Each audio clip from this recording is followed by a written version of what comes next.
give everybody a second to see our pretty faces. I'm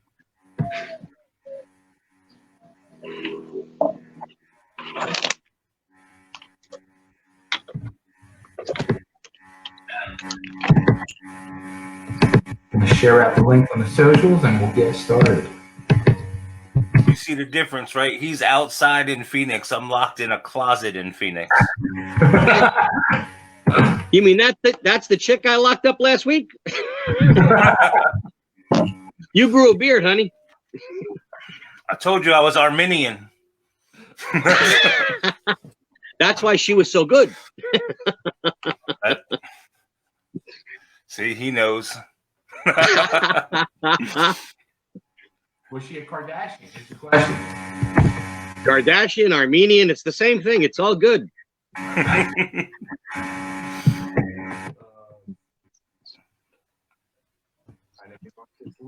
Here we are.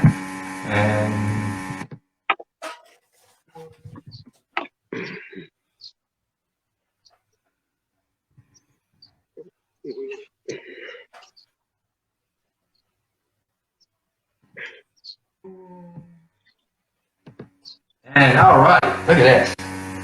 Look at these pretty faces we have here tonight. What's going on, guys? Bay Ragni, totally different radio. I love you guys. How you been, man? Dude. This is not. I love modern technology now. It's so good to actually see your faces when we do this. Is it really? Yeah, and cool. I think that part's in debate. How you feeling, babe? It's great to be back, totally driven, back in full effect. I mean, this is a beautiful day. Absolutely, man. Hey, dude, like, first of all, let me start by you because going through the craziness I've gone through in my life the last 9 months.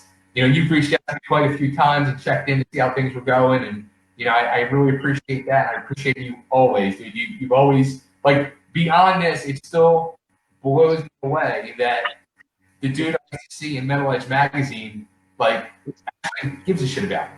So hats off to you. Well, it's always weird. We try to balance our professionalism with personal life. And I think that's probably the biggest challenge in life overall, to try and make it all work together, to keep that synergy, to keep what we love in our hearts versus what we love personally outside of the rest of the world. And social media plays such a big part in some people's lives these days. I think some people have a harder time handling it than others. And at the end of the day, people have to realize it's under their own control. It's what you do with it that really dictates how you're going to live your life. And some people live their life by social media. I am not one of those people. I live my life and I make social media slave to my life, not slave to social media. And I think that's a big part people have to remember. That's huge. That is huge. And it's very easy for people to become that slave to social media, and it's scary.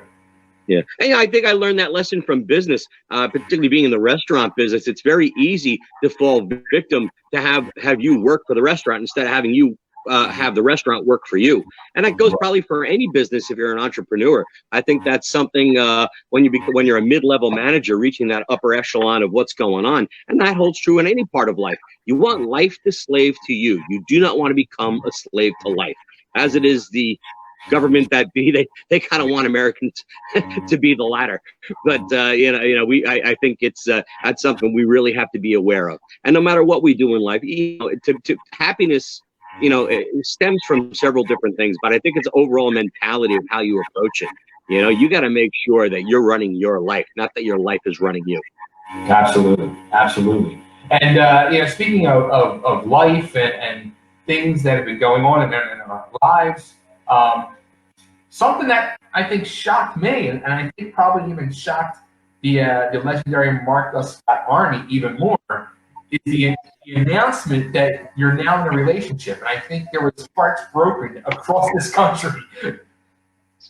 It's funny. I guess it's been a long time since I've spent time with one person, and I found someone that I really feel very strongly for, Lori. She's an absolute sweetheart. I do love her, and spending time with her is, making life slave to me. It's not necessarily Lori, but life in general. It's a beautiful thing, and I wish that kind of happiness on anyone. It's amazing. you know, and I guess you come in contact with lots of people, but being happy with someone almost seems like an unfathomable thing. It's, you know, I guess we've all tried at one point, and we've all been somewhat disappointed, sometimes, you know, severely disappointed. Sure. And that, you know, when you put hope and you invest your heart into something and then it turns out to be sour, it can be a huge disincentive to try again. But the idea of never trying again, I think that's probably the worst thing. You know, it's such a crime for everyone. Everyone deserves to be happy. Everybody deserves to fall in love. And sometimes finding that right person, yeah, that could be a challenge. It really can. But, you know, when you do find something like that, it's the most beautiful thing in the world. So I wish it upon everyone. I really do. You know what? I do too. And I've truly found it like above the moon and stars right now. And it's so different and weird because I've never experienced it like this before. And truly be happy is just an amazing thing. And the thing that I truly noticed, though, is usually whenever you come on the show, you're shot out of a cannon. You're pretty subdued right now. Does that mean that, like, you're calming down the lights right now? No, actually, what happened, I just came from Dominic's house. I went swimming, had a few drinks, and it was Taco Tuesday. So, you know, I'm just a little sedated. but I did have a Red Bull and vodka, so I'm waiting for that to kick in. You know, yeah, I don't know. I mean, you know, it's hot. It's late in the afternoon. It was about 106, probably down about 101 now. And I got to tell you, it's a Tuesday. And what a great time we had today, spending time with good friends. Above all else, I think that's something in moving it to Arizona, finding a family of friends and the life out here is really something very special. I can't tell you how much I truly value it. And I'm happy, you know, I got some cool stuff going on. Got a new song that's about to break, and I'm really proud of the way it came out. And, you know, hanging with you again, buddy. Come on, this is an amazing thing. You're back, bub. You know, Totally Driven Radio was a stable that carried the torch for rock and roll across America, around the world. I mean, dude, I'd love to be part of it. I think it's awesome. Dude, you know, first of all, again, this proves even more that, like, we need to get together and hang out. What? We need to get together and hang out even more now. How many times have I invited you? How many times I say we got to meet in Vegas? Oh, I don't know. Dude, you tell me in 3.5 hours I'm going to be there, bang, with a fistful of pesos. Okay, tough guy? Let me tell you something. I'm ready to go. And by the way, can you imagine that Las Vegas has been shut down for the past month and a half? Like, is that even, how does that even happen? You know, think about the revenue generation of one casino. And the whole strip is shut down? Really? When has this ever happened in American history? What does it take for this to happen blanket across the country? What kind of revenue generation? And here's the real thing. If there are evil forces at work, they want revenue generation to be curtailed? Does that make any sense at all? If someone is really doing this to us, what is their true goal? What is their, you know, long-term vision of what they're trying to accomplish here? That's some very interesting questions to ask, because the numbers do not reflect this kind of action. It's not like people are dropping like zombie infection or something like that. You know, I don't really understand it. More people die from vending machines falling on them than do for this quote-unquote virus pandemic. So I'm very curious to find out more. I can't say I know it all, but I'm interested in asking some questions and learning more. Now, I mean, you had talked about, you would come to us and talk to us about running for politics before. Is this kind of inspired you even more to rekindle that flame? You know, there was in the past, there was some opportunity for me to possibly step in that realm. And I think there's a couple reasons why I'm hesitant. No, first off, let's talk about the pros. The pros of the idea, wanting to serve your country, wanting to be a representative for a district, I think that's one of the coolest things as an American anyone can do. And what great pride one would have to represent the best interest, the true best interest of your district. You know, not worrying about the whole world, but just your little corner of that world. Saying, you know what, this is what my people want. And you separate that from your heart. You say, this is what this group wants, and hopefully your heart resonates with that. But, you know, you want to represent them in the best way they can. to the greater part of the country. So to be that individual, I think would be so huge. It would give me such great satisfaction and such true pride as an American. I think that's amazing. The cons of the situation is, that's ideally the best part. Like they have the ideals of America. The realistic side of the equation is that you have to raise $10,000 a week to stay in Congress. And when it comes to those interests of raising money versus the best interest of your district, that's where things get kind of gray. And this is an interesting question. I would hope anybody would ask their congressman. And I think that becomes a conflict. It really does. And the last thing I would ever want to do was be in conflict in representing the best interest of my district and trying to make money at the same time. And maybe that didn't see eye to eye. That's the number one biggest reason why I have a problem with getting into politics. Number two, I require a little more education. I really do. I should be taking poli-sci classes over in college, things like that. I had some bigwigs in the Republican Party that I was very friendly with that were going to show me ropes, one of which was Representative Ben Gilman in New York, who was a true king. He was head of the Foreign Relations Commission. And I got to tell you, he was truly a bigwig. He's the guy that led George Bush around 9/11 at the World Trade Center Ground Zero site. And it was a very big deal. He was truly an ass and a great friend. And he asked me if I had some interest. And at the time, I was on the fence. And I wish he were around still now because he was a great friend and he was a true powerhouse in the party. He was very well respected. And one thing's for sure, I loved him very much. And his wife, Georgia, is still around. She's an absolute sweetheart. And I have great respect for the family, great respect for the Republican Party. And I'm curious to see where things go from here. But right now, maybe I'm still too interested in having fun. Call me immature. Call me immature. I can't blame anybody else but myself. But by the same token, I think you have to remove yourself and say, you know what? What's the best? You got to think in the best interest of the district. Maybe there is someone better than myself to represent them. Although my heart may be there, I think there may be somebody else with some greater knowledge or greater experience in that arena than myself. I can't. Although I may have the desire, I may not have what it takes realistically to represent a district the right way. And I think that's very important to keep in mind. You have to be professional, take a step back, put ego aside, and really do what's best for the district. And maybe I'm just not there yet. Maybe not. But it sounds like you truly did your investigation and like we're really exploring this. And it sounds like, all right, maybe now's not the time because you want to continue to be a little immature, but you never know what the future holds. Immaturity is a funny word. At the end of the day, it comes down to desire. If you want to do something, you know what steps are necessary to take that. And honestly, I have yet to do so. I think there's a lot more I have to learn about the processes that go on in the House of Representatives, things of that nature. And if I don't really do the right thing, then I do a disservice to my district. So that's something to keep in mind. A lot of people don't look at it that way, but you're going to really get into this job, and that's something you have to do. And the last thing I would ever want to do is do a disservice to my district. So I think that's something you have to be professional. You have to be mature. And you have to say, you know what, aside from wanting to do the job, can you bring the job justice? Can you bring the district justice? Can you represent them in a light and in a manner in which they truly needed to be represented? And look at what's going on now.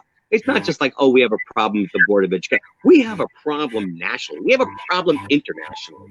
These are some real big things where, a World Health Organization says that we should take a certain action, but yet the people in my district are dying financially because they can't open their businesses, because they have loans up, because they have to pay the rent, because they're forced to not work when they have such a strong desire to do so, and they're begging their congressman, please, congressman, help me.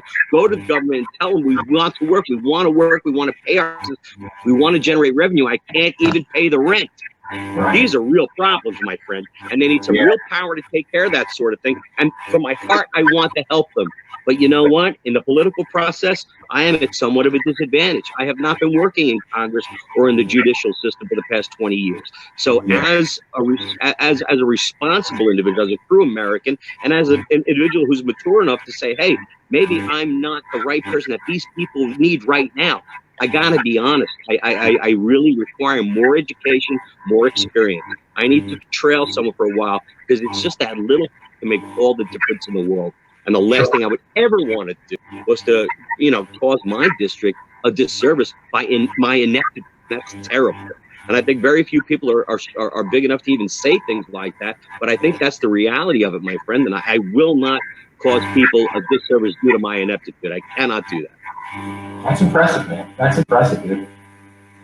It'd be more impressive if I could step up and say, follow me. I know the way to go. And, unfortunately, I cannot do that at this time. I really cannot. I cannot misrepresent myself to be something that I am not. Well, how about like this whole pandemic that's been going on? Like, how have you been holding up? How's your family? Like, what have you been doing to keep yourself occupied, to keep yourself safe? Have you been doing distance, everything? Let me first start by saying, by being in Arizona, I think I'm at a huge advantage as far as the rest of the country. The numbers of affected people versus deaths is probably lower here than just about anywhere else in the country. So we have that as a huge positive in our corner. There are certain areas that are locked down. I've heard about military blockades across state borders, things like that. Thank God that is not here. So my heart goes out to the people that don't have the situation that we have here, that are truly in great fear, in great panic, that don't know where their next dollar's coming from. They got bills coming in. There's some great companies out there that are offering leniency, and it's wonderful. But you know what? It's just not enough. And that hurts. That's when my heart cries out. I want to represent these people. But again, I think there are people that are better than me that truly know the way, particularly in the political process, that can lobby better than I can. So there are concerns on my part, but the last thing again I would want to do is offer a disservice to somebody that truly needs that kind of help on that level. This is unprecedented. There was a couple of world wars in the past, 100 years, and it never closed down every restaurant, every casino in the country. Yeah. Okay. And what kind of money are we talking about of 1 day of closure across the country? Now, if somebody's attempting to do this in a fraudulent sense, what is their aim? What is their true long-term goal if it isn't revenue generation? That's a pretty interesting thought. You know what I mean? Normally, these sorts of actions are formulated by greed, but there's a bigger picture in mind. I think the majority of Americans have yet to see what that is. And I think that would be very interesting to see in the months to come. Yeah, it's going to get very interesting. Am I getting too serious? Should I talk more about vodka and tequila shots? Because I'm open to that as well. I'll tell you what, I'm having a little glass of Hennessy right here. No. Right now. It is Cinco de Mayo, so cheers. Cheers to you. Yeah. We should have done this from Dominic's house when I was in the pool. What's that, Nick? It's interesting though, because we're coming at things from very different angles, but also from the same location. I'm in Phoenix as well, and I'm also thankful that I'm in a place where the numbers haven't hit drastically as like my uncle who lives in Georgia right now. But on the flip side of that, I'm on immunosuppressive medications, so I'm very thankful for the stay-at-home order but obviously me and you are living two very different lives, so what affects you doesn't affect me the same way. So he's right. I mean, and Arizona is a very sort of flux state right now. We're very sort of back and forth with even our own governor. He agrees with some stuff, he doesn't agree with other stuff. So we're in a very sort of precarious state, and it's going to be interesting to see where it all lands in a couple months. You said a key phrase right there, where governors are I'm not going to say wishy-washy, but they're caught between doing one thing and doing something else. They're halfway between doing what their state wants versus what their government wants, and it puts them in a very interesting position. Now, shed some light on what the position of a governor is. I mean, I don't envy their position in this instance, that's for sure. But absolutely. I got to tell you something: more people get killed in fender benders or smoking cigarettes or a number of things as opposed to this pandemic. Why don't we ban car driving? Why don't we do this? Why don't we close down the freeways? Why don't we stop selling baseball bats? I mean, there's a multitude of things that cause death or breed violence or have a negative effect on society more so than statistically this does. So to take such drastic action. And you're in Phoenix, so you know the dangers of getting on the highway in Phoenix of getting hit by a wrong way driver or probably die. That's not even funny. Yeah, like for real. Like, yeah, you have some insight in regard to that. For people that don't know, there are more wrong way drivers in Arizona. Yeah, it's and I know people that have been killed, friends of mine that have been killed because of those kinds of actions. It sounds ridiculous, and it actually happened on such a high rate of frequency in this state, more so than anywhere in the country. I live here. I still don't know how that happens. I really don't. Yep. And it's so freaking sad. It's terrible. But, if people can't even drive the right way, what do you expect them to do in a situation like this where you take away their money and they lack the ability to go to work and they lack the ability to live it interacting and to stay at home alone? Mentally, there's a problem. You know what I mean? There's gonna be an exponential problem, a secondary effect, how should I say, a residual effect from this whole thing that's going to affect people in a different way that maybe isn't expected. And as things get hotter and tension starts to flare. And I think it already has. I don't know how into personal security and stuff like that you are, but I have an app on my phone. It's called Neighborhood, and it tells you all of the things that go on in your immediate area. And you can see since this has started, there's been a huge uptick in residential burglaries. There's been a huge uptick in people with guns stealing from other people. And that's exactly what you're talking about. That people, and we talked about this 2 weeks ago on the show as well, when people, what's going to happen? We're not worried about groceries being in the store. We now need to worry about what happens when you can't even afford those groceries. And that's where they're at right now. And that is a huge problem. Absolutely. What's going to happen if we maintain course? It's going to get worse. You know what I'm saying? So you can answer that yourself. But I got to tell you, Governor Ducey here in Arizona, I applaud him. Yesterday, he announced that restaurants will be open this coming Monday. I believe that's the 11th. So I'm very happy. Such a workforce going back. Unfortunately, they missed Mother's Day the day before, which is the biggest day in the restaurant industry. So I kind of heard like you couldn't have made it one day sooner. Right. I just that one day alone is so huge. As far as the year is concerned, and how much has been taken away. Nevertheless, I'm glad things are back. Today's a huge day in the restaurant industry. Cinco de Mayo. You know how much money is generated across for bars and restaurants around across the country? It's like, oh my God. So, you think about how long has it been now? 6 weeks at least, 2 months that place has been closed down. You got to realize the average business only profits between 15 and 20% on an annual basis. You just took away 15 to 20% of their year. There's their profit margin. It's gone. So now to scrape the rest of the year together by what we have left, to hustle. They got to bring it. And, we got to count on people getting out there and really generating revenue. I believe that part of it's going to happen. I also believe that a part of people are going to be apprehensive about going out in great numbers. So I'm curious to see how things materialize over the next couple months. I really am. But I know I will be out there. My friends will be out there. We will support the places that we love.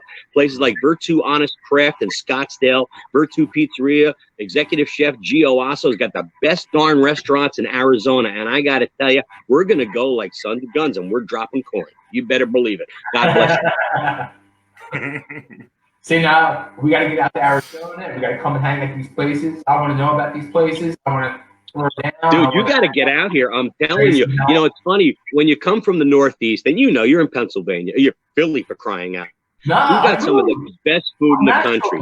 But you know what happened? A lot of cats from the Northeast come out to Arizona, and they're opening up spots like my good buddy Gio. Gio used to work for Trixter 30 years ago, and he came out here 20 years ago, and he opened up a restaurant, Virtue Honest Craft, and he got the best. Now, I'm not saying it because he's my buddy. I'm telling you, Esquire magazine named his restaurant, Virtue Honest Craft, one of the top 10 best restaurants in the country. So when I tell you that it's good, I'm not saying it because he's my buddy. I'm saying it because it kicks butt. Valerie Bertinelli goes there and thinks Gio's the king.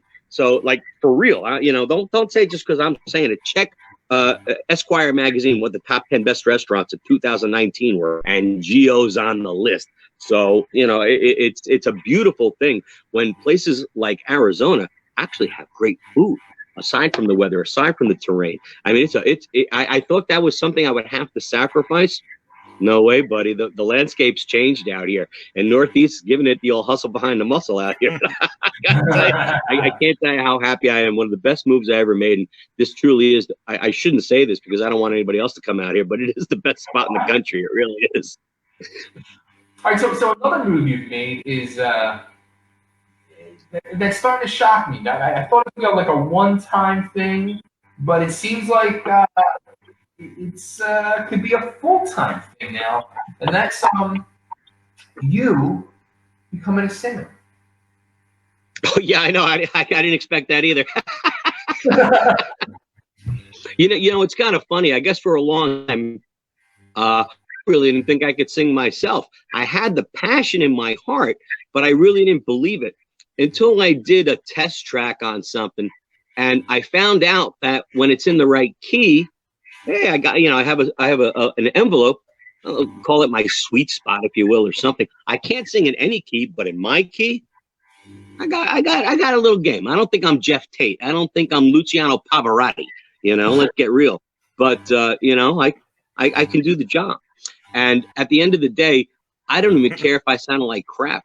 If I wanted to do it, that was more important to me than what everybody else thought. I wanted to do it for me, And what happened when I did that first song with you, I did it as a labor of love from my heart. And the biggest thing, I had nothing else going on. Trixter was on break. Nobody wanted to play. I said, well, what the hell am I going to do? I said, I guess I'll do this. So I did it. And then people started feeding up on it. And then the press picked up on it. I said, well, let's just roll that ball down the mountain. It was very well received. And God bless, I'm very thankful for that. But I did it more as like a little project for myself.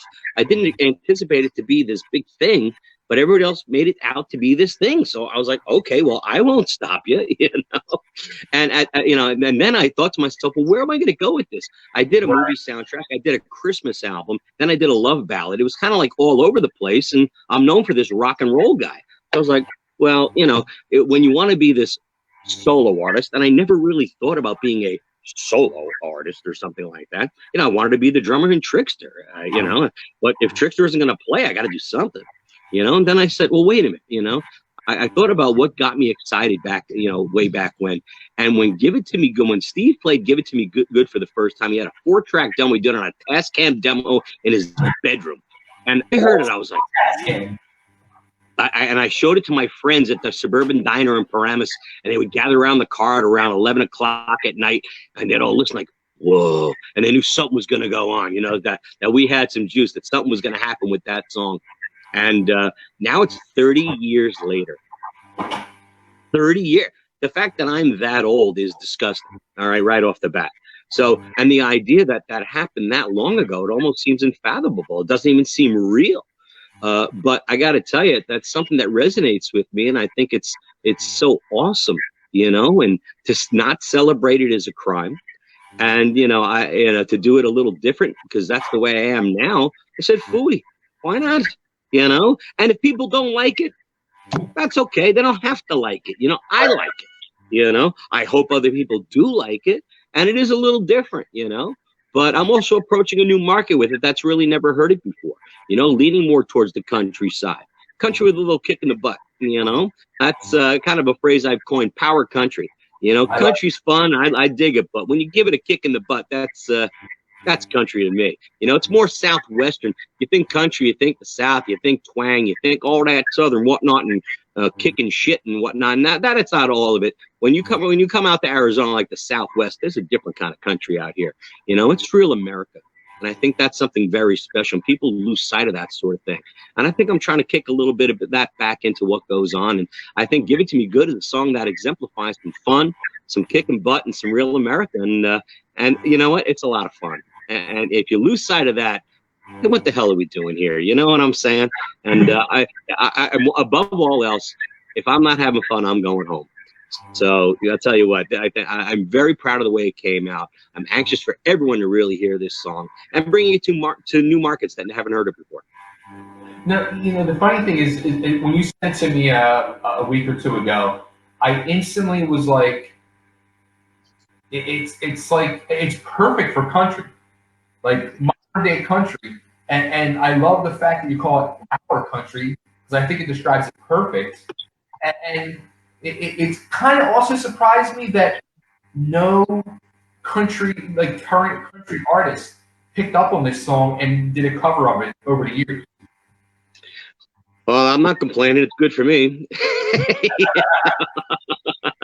But yeah, I mean, honestly, I think the crossover potential is very, very substantial. And I didn't pick it necessarily so strategically. It's 30 years ago that it came out this month. This is the 30th anniversary of that song coming to light, to being, brought out to the public, where people actually got a taste of these kids from New Jersey. Some of the greatest times that I've ever experienced with some of my best friends. That's something very special.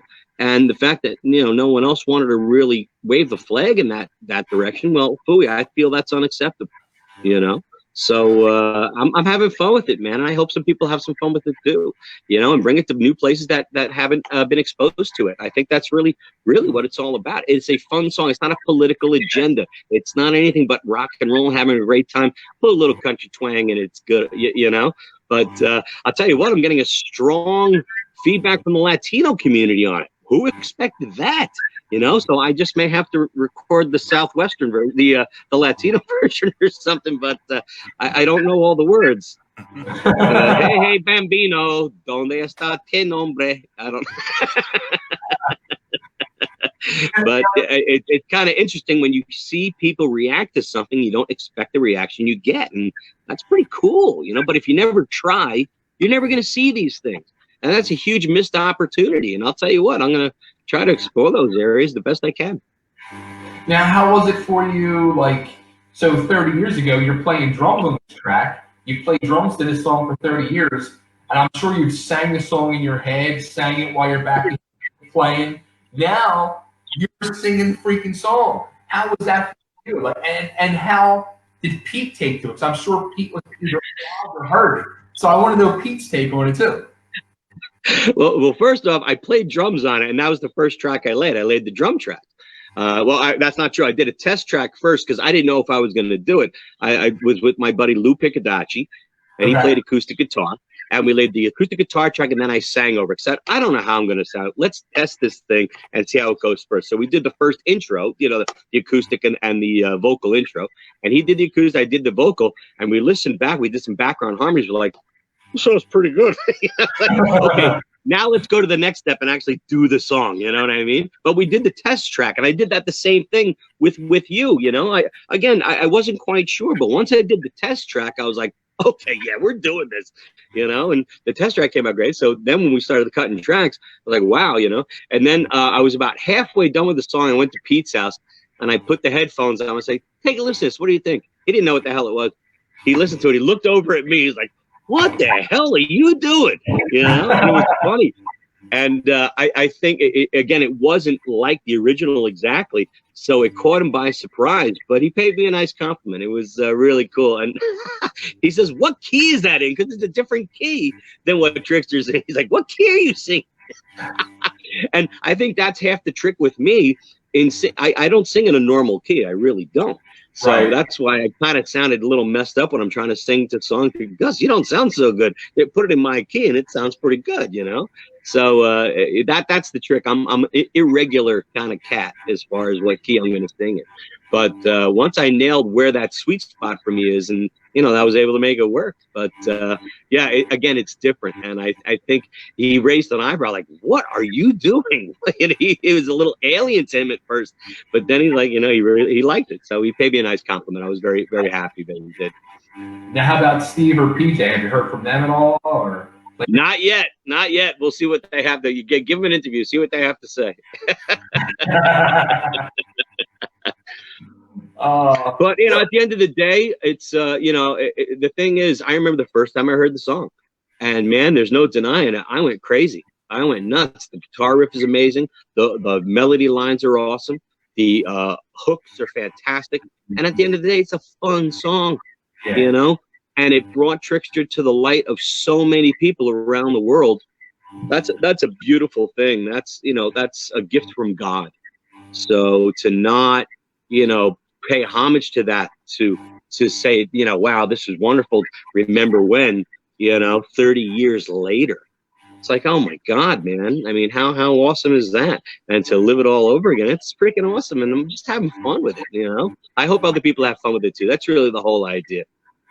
Do you still like when I hear that song, like, honest to God, like I'll get chills when I hear it, because I like you said, it's such a feel-good song. It's like a happy song, and it brings back a lot of memories from 30 years ago. But I also remember, you know, the rise of you guys on MTV at the time, and I remember all those feelings, and I was just like, and I love that freaking album so much, and I get chills.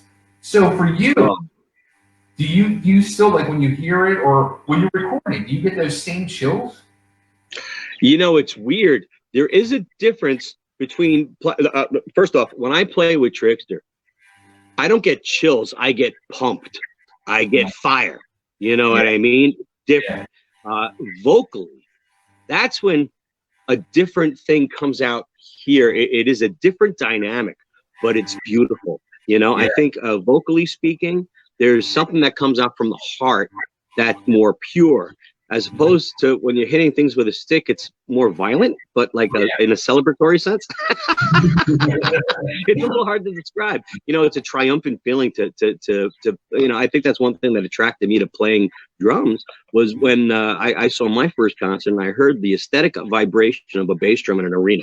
It was the most beautiful thing in the world to have that walls made jello, you know, to feel that, like, oh, I want to do that. That's what makes me, I found my calling in life, you know. But now with singing, it's a different thing. It really feeds the soul in a different fashion. And I think it's a beautiful thing. When you sing hooks and everybody wants to sing with you, it is the most beautiful thing in the world. It really is something so amazing. And, you know, one's not better than the other. It's just different, but not in a bad way. It's a beautiful, beautiful thing. And the fact that I played drums on this track, as well as had piano, orchestration, and doing the background vocals and lead vocals, it's a different perspective. It really is. And I can't tell you, I'm smiling, man, not because like someone's telling me to. I can't help it. You know, it's really cool. It's an amazing feeling to put that all together and make it sound like it does. I mean, just take a listen to it, and, you know, come the 14th, you'll hear the full version. It's amazing. I'm very, very happy, very proud, really glad the way it came out. And I owe a lot to my friends and Lou Piccadacci, co-producer, and you know, the sound. You tell me what you think. I'm very happy with the way it came out. Yeah, absolutely. Like now, Lou Piccadacci sounds like a nice Italian guy from back east. No, he's actually Yugoslavian. Let me tell you about a Lou Piccadacci, okay? He's from Boston. And normally us New York guys and the Boston guys, we don't get along so well. For some reason, I love this guy. I don't know why. Maybe because he could cook a pizza like nobody else. But I'm not kidding. He actually used to own a pizza place. He's fantastic. Oh, my God. He makes it like paper thin, so it's not too harsh on the gut. And the flavor is so freaking fantastic. It's unbelievable. But what a great guy. He sings, plays guitar, plays bass, plays drums, plays keyboards, and can work and can engineer a board.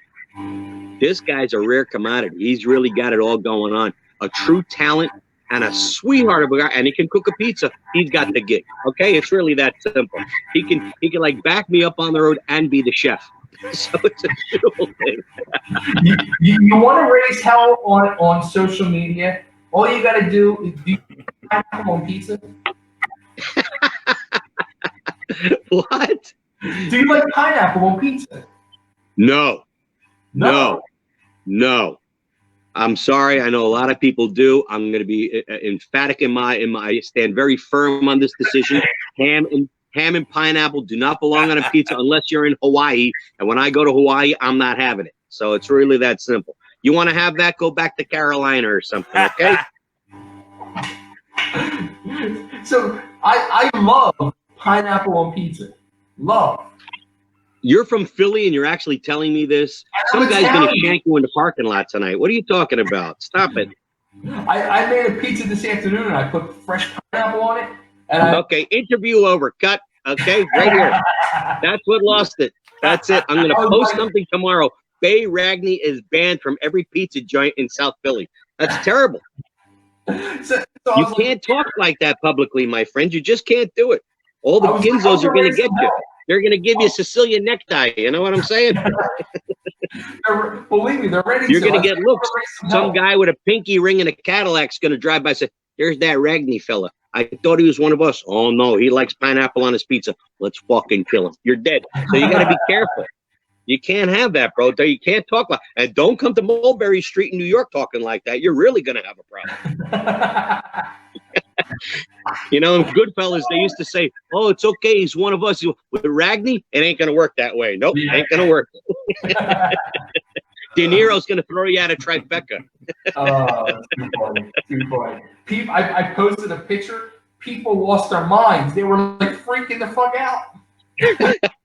You think I'm kidding? People that are passionate about pizza, I mean, realistically, look, there's a certain segment that likes something on the if you like hummus on your pizza, fine. You know, this is America. You're allowed to do that sort of thing. But don't talk to me about it. All right? You know? And you're laughing because you know part of what I'm saying is true. It's almost a disgrace to take Italian food and put that on there. It doesn't belong, you know? Too funny. Too funny. Just think. Would you put a slice of liver on a hamburger? No, you wouldn't put it on pizza either. It's disgusting. All right, so please, let's draw the line somewhere. So all right, so going back to Mark Scott, now the singer. I'm a little so. I don't like being a singer, to be honest with you. I think you're full of shit because I think you'll love it. No, you know, half and half. I'll be honest with you, half and half. You know, the toughest part about singing is remembering all those goddamn words. Holy cow. That is the hardest part about singing. I talk to other singers about this stuff. Like, now that I'm doing it, it's like I do one song, I forget the third verse. I'm like, oh, Jesus, I don't even know what's going on here. It's like, oh, my God, you got to do a whole show like this? Now I know why guys have teleprompters. You freaking need it, man. You got 20,000 people going crazy, and you got to remember the words. Ain't gonna happen. You know, you're trying to remember to put your mother on the guest list. Oh, don't forget, tell the she +1 and this. You're like, what's the third verse? I don't know. You know, like that's the hardest part of the gig, man. Like I can't remember, you know. So think about doing a headline set of an hour and a half minimum, and how many songs you got to do? You got to remember the words. You kidding me? It's incredible. You know, thank God with drums.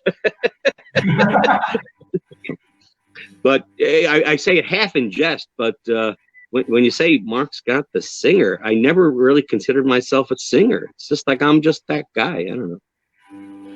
Okay, before I even ask this question, but never in the back of your mind you contemplated it? 'Cause you have that singer, that frontman persona, personality.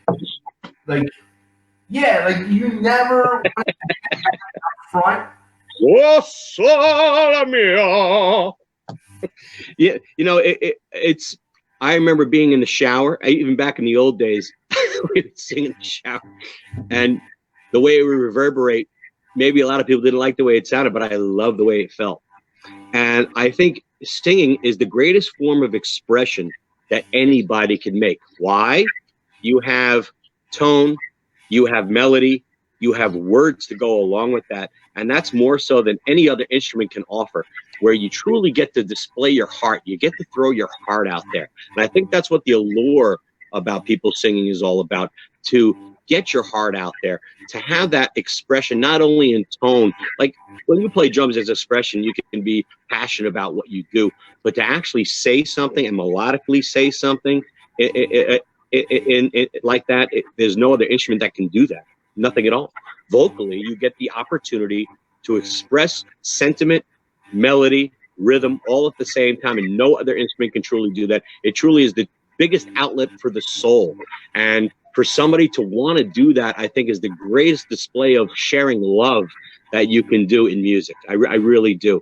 So whether I'm good at it or not, I kind of don't care, because I get the opportunity to do that. And that's just so beautiful. That's like it makes me feel great. Maybe it's selfish for me to say it. I don't care. It truly, like when I did my song with you, I did it as a selfish thing in the sense that I had this emotion inside. I wanted to get it out, and I was hopeful people liked it, but if they didn't, I was going to do the song anyway, you know?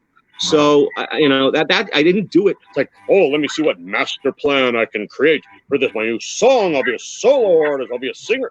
No, I said, I got this song. I got this thing inside. I want to get it out, you know, and I never did it before. Let me try this. And I did it. And then God bless, people accepted it, and it got, it got a lot of attention. So I wasn't going to stop it, you know, but I didn't expect it. I really didn't. I only did it because I had nothing else to do, you know, and I felt passionate about it. I really did. It was the first time that I felt comfortable singing something from my heart and putting that emotion out there. It was, you know, it was really heavy for me. I was happy that I did it because it was something I never did before, you know, so I think that was awesome. Now with Give It To Me Good, I want to give it a kick in the ass. You know, I think this is really cool. Let's have some fun with this, and let's see where I can take it, because this is something that I feel strongly about in the rock sense. You know, where I said the drums gave me that feeling of kicking ass, and this is more soul. This is the marriage of those two elements, and to have it all like that, well, that's pretty heavy to me. I'm really digging it. Now, you sent me another song, which I'm guessing is going to be a future release, which really makes me like, are you going to go like full steam with this? Is this going to be like the Gus Scott solo career now, or are we an album? What's the future plans here? You know, it's kind of funny. Like I said before, when I did the first song with you, it wasn't a plan to do anything. I never really wanted to be this solo artist guy. I like playing drums and I like playing with Trixter, you know. In lieu of that happening, well, you know, let's look at other options. But I didn't expect to get picked up as a singer guy for my solo song with you like it did. I really didn't expect it. So I was like, hello, okay, now what? You know, I just said fooey, and I kind of kicked the snowball down the mountain. Now with this, there is some opportunity, and I'm looking to cross over to different markets like the country market, you know, because I think there's a middle ground. You know, I noticed this is the funny part that I kind of think about a lot. I go to see every country. I saw Toby Keith, I saw Eric Church, I saw Zach Brown, and a couple of other cats, country guys. And you know what I see with all these guys? You know about Brad Paisley? They all play heavy metal. They played Van Halen, Ted Nugent. Zach Brown band played Metallica, Enter Sandman. Eric Church, before he goes on, plays Iron Maiden. Now, that says something to me. And you know what? The crowd's going freaking crazy. They're not just country cats. There is a crossover waiting to happen there, and somebody needs to really, you see what I'm saying? And I think that's where power country comes in. I'd love to bridge that gap, because you know what? A lot of these cats saw Trixter 30 years ago. They saw us more recently, and I would love to find that common thread between the two audiences and make it one. I think, and you know what? At the end of the day, if it's a great song, you have fun doing it.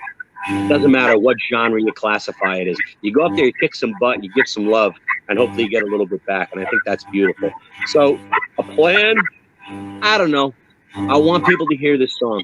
I have a video that's in the works, and unfortunately it should have been done some time ago, but with the Corona thing, I was supposed to do it during Bike Week in Arizona, and that got killed.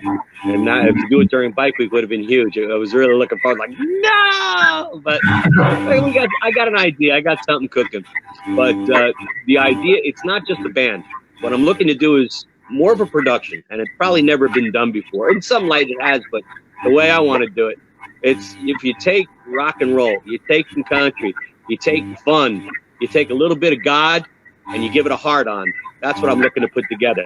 And I don't think that's really ever been done before. And it sounds crazy when I verbally say it, but when you visually see it, you're going to say, yeah, each one of those elements are in there, Gus. and when we do this right, you're going to go, right now you're looking at me and going, what the hell is he talking about? He's crazy. You just wait. If I do this the right way, you're going to be like, Yeah, I saw God, and it gave me a heart on. Yeah.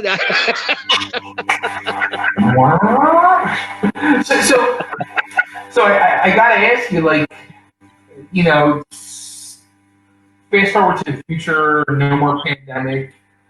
People are going back out to see shows, concerts. Will there be a Martha Scott live performance as you in front of the stage singing the song? I would say there most probably will be, yes. Yeah. I want to do the video first. And here's the biggest thing. I have one disadvantage, and to be quite open and honest with you, I don't have a volume of material in which to say, this is me, you know, and I never really wanted to make it about me. Even being with the band, I never wanted me to be in front. I mean, I'm not that kind of person, and I love being a backup guy. I like kicking the crap out of drums. I never just wanted to be in the front of the stage. Get out of my way. I wasn't that kind of guy, you know. I was that guy for 8 seconds at a time. Hello, yes, thank you. I'm going back to the drums, you know, and that was fine.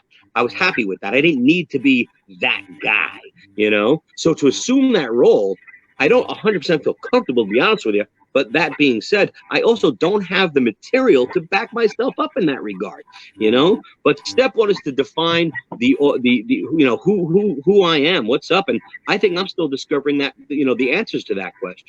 You know, I never really thought about being a adult contemporary solo artist or something of that nature, you know. So this is all new, and it's fun finding out. And I got to tell you, I'm having fun along the way. So it's the idea of everybody taking a journey with me on this, and you know, hopefully having some fun too. And that's really what it's all about. As long as you dig the tunes, then, you know, then it's a great show and everybody's having a great time. And, you know, that's really what it's all about ultimately.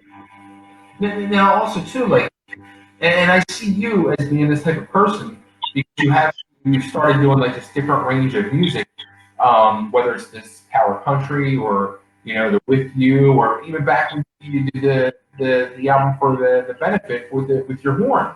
Like, you're exploring all these options. For some reason, I see you trying to do some like crooning tunes like Frank Sinatra and Dean Martin. Dean Martin, I like that. Oh, I gotta bless her. You know, you're not the first person to say that. I don't live, but you know, I guess as I get older, I do think of that, and I find it appealing. It's kind of funny, but I don't think I'm there yet. I really don't. And again, I think I'm still trying to do who this guy is. You know what I mean? And you know what I want to do with this. I mean, again, I always had a passion for the music that Trixter did. You know, and maybe that's evolving somewhat now. Like, look at Give It To Me Good. It's not the way it was, you know, 30 years ago, as far as the way I did it now. So I think it's going to, you know, transcend the different marketplaces. Different people are going to discover this kind of music. And I think that's awesome, you know, and I think it's going to be a natural progression. I'm not in a rush. We'll see, you know, but is there a live component coming? I'd say yes. So my only concern is that I want to do it in a certain way. It's not just going to be another rock band. I promise you that. I won't do it if it's just another rock band situation. I've got an idea. And when you see it, I want people to go, what the hell is he doing? It's going to be pretty wild. I have a pretty interesting idea. And yeah, it encompasses some of the things I said before, but visually speaking, when you see it, it really hasn't been done quite this way. And I want it to be the most entertaining thing. It's going to take your soul. It's going to make you want to dance and go, holy crap, at the same time. So the natural question that I'm sure everybody's waiting for me to ask is, what's the deal with Trixter? We ask it every time. Is there talk? Is there any communication? Will there be, you know, 2020 is basically a wash right now, but 2021, could it happen? Well, let me say right off the bat, there's no hidden agenda. It's not, I can't say anything or anything. There is nothing to say. There really has been no talk about it. I think at this point, people understand there's almost two schools of thoughts between the East Coast and the West Coast of what's going on. But that being said, Lord knows I've said things in the past. I said, oh, this won't happen. And then 2 days later, it happened. It's like, you know, that's just the way it works. You never know what could happen. So I don't want to say I'm negative about it. I'm open to any idea. But the way it looks right now, no, it doesn't look good, to be honest with you, no. And I'm having fun, you know. Let me also start by saying it's been about 2.5 years since we've done anything together, and that is not by my choice, that's for sure. You know, it's a very sad set of circumstances, you know. And, you know, I love Trixter more than anything in the world, I really do. And if someone said, "Hey, we have an opportunity to do this tomorrow," I'd be like, "Oh, here we go, I'm in," you know. And unfortunately, not everybody shares the same sentiment. So, and you know, I have to say, in defense of some of their actions, they you know, the circumstances have to be right.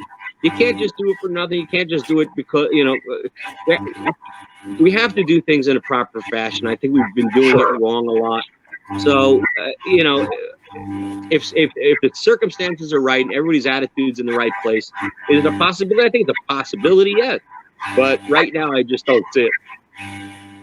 Yeah, like I mean, like I'll just so there was no, like, what if we all know that Steve is very close with the Duff guys. He's filled in quite a few times for Vivian Campbell. Like with this whole tour that they're still trying to put on this summer so far, like what would happen if you guys got the call like, "Hey, we think you guys would be a good fit to be part of this bill"? I know you'd be like, "We're there." Yeah. Like, again, you know, that's a huge what if. You know what I'm saying? In lieu of that, then we have this. You know? So you know, it's hard to say. You know, I mean, everything you examine, I guess, on a case by case basis. But I think at the end of the day, there is a lack of desire. There really is, and maybe that's on everybody's part. I'm not just going to pass the buck, but I gotta say, there's probably more desire on my part than most. But not just for anything. I won't do it just, you know, I was always the guy, I would always, my famous quote, "I do it for nothing." And a part of me wants to do that. And, you know, that's really what it's all about. We didn't get into this just for the business end. I wanted to hit my drums and kick butt, you know. That's really what it was all about. But, you know, at the end of the day, if you're going to be a pro band, you got to act like a pro. And if you're not going to, then, you know, you do the brand a disservice. You do Trixter a disservice. You do the fans a disservice. But everybody, you know, if you own a convenience store and you got 4 owners, if 4 different guys have 4 different opinions, how are you going to run a good convenience store? You know what I'm saying? yeah. Now let's throw that at rock and roll with a bunch of rock and roll moron mentalities. You know, it's hard to drive a ship in a certain direction if you're saying let's go 4 different ways.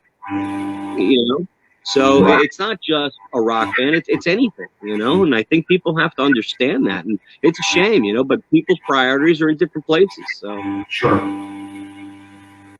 we'll see. But I got to tell you one thing: I promise you, if something does happen, you'll know about it.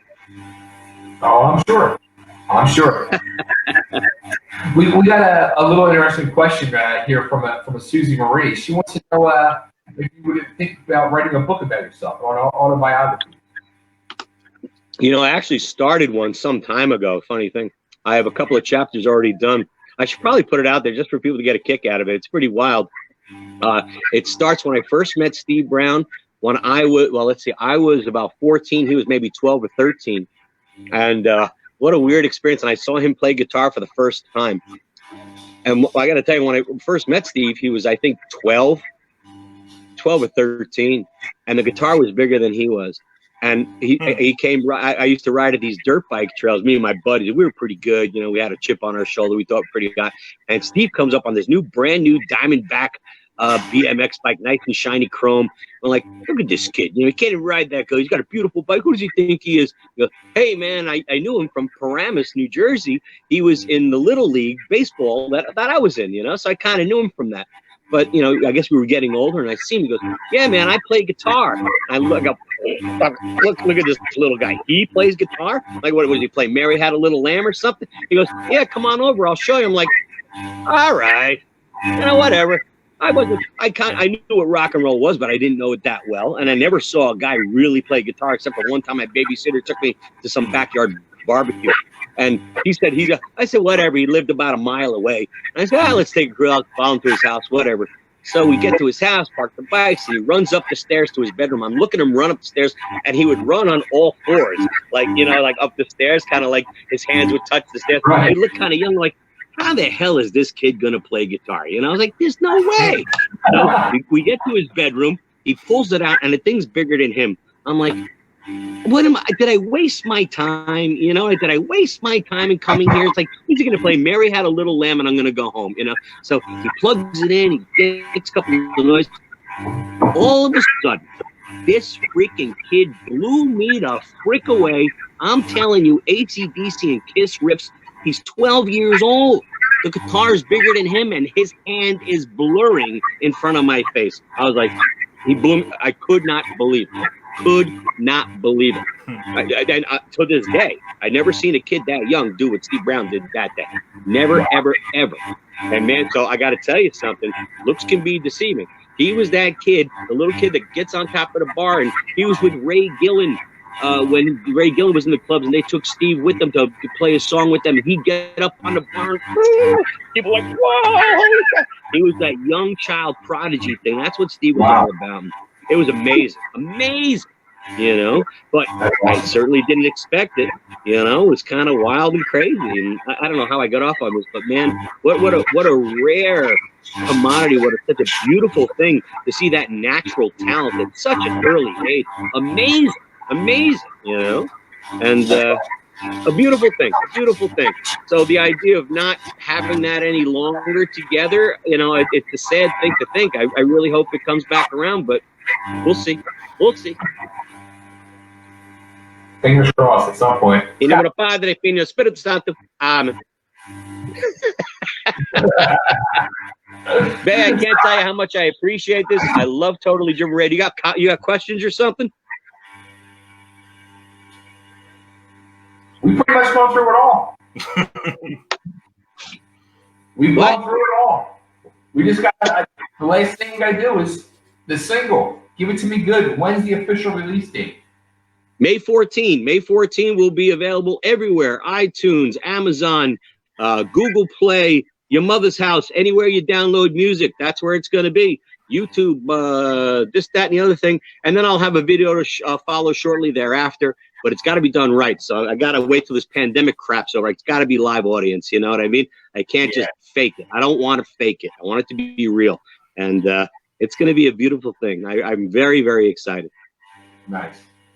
Well, Mark, dude, as always, it's always a pleasure. This was so much better after seeing your face and talking to you and hanging out. And Nick is being his usual quiet self in the middle here. But he's beautiful. I love that man. Nick, you're beautiful. It's your show. I just facilitate. You know what I mean? He's like the pair of scissors at a circumcision. He's beautiful. There you go. I'm reading the comments and monitoring for you guys. That's all. Bay, I wish you luck on your return. Totally Driven Radio, top notch, sir. I look to supporting it in the future. I look forward to seeing you again. If there's anything you need from me, I stand at the ready, sir.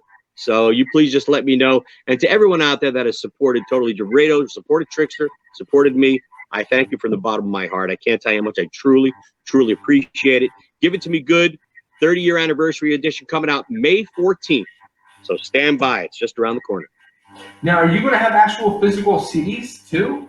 Yes, correct. You can pre-order them now at my website, marcuscott.com. I could personally autograph them for you if you so desire. But yeah, sonically, they're stellar. I'll probably have With You as a B-side on it as well. So go to the website, check it out. We have those available now for pre-order. Awesome. Thank you again for doing this. Always a pleasure to talk to you. Even better to see your gorgeous face. Don't lie to me, you son of a bitch. Hey, just make do. I'm coming when this whole thing's over. I'm coming to Phoenix with pizza filled with pineapples. No ham and pineapple, you bet. No ham and pineapple. No way. You son of a gun. It'll be great. You tell me no anytime. And Vegas is going to reopen soon, my friend. We got to go. Okay? Don't bring your friends. We're going to drag Nick out of the closet over there. Yes, and make sure you unleash his tongue as well. Good to see you, Nick. Have fun, brother. Bay, I love you. Thank you so much for everything. Take care, guys. Radio. Thanks so much. Stay safe. Be good, brother. Have fun. You too.